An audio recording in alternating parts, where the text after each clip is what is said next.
In today's video, I'm going to teach you how to edit a website with Odoo Website Builder. To get started, open your Odoo dashboard and click on Website.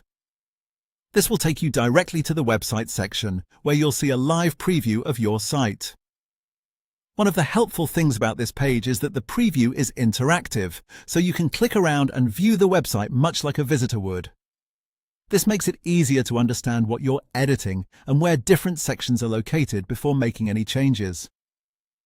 When you're ready to begin editing, go to the top right corner and click Edit. As soon as you do that, the website enters editing mode. You'll notice that an editing pane appears on the right side of the screen, and at the same time you can start selecting different parts of the page directly from the website preview itself.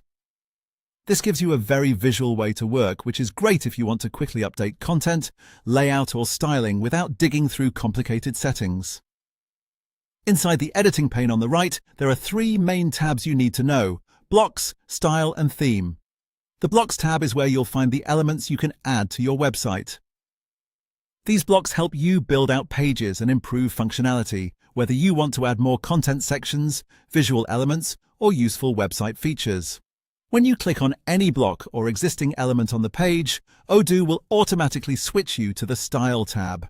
This is where the settings and properties for the selected item appear. From here, you can adjust the look and behavior of that specific section.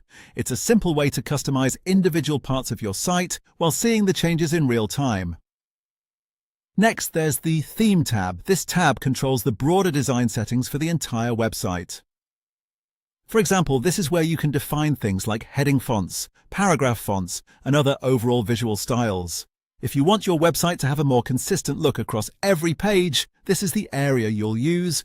Also, take a look at the top left of the editor, where you'll find more tools for editing your website content.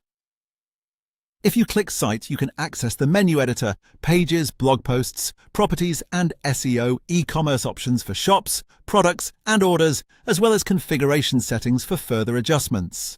And that's all you need to know to start editing your website with Odoo Website Builder.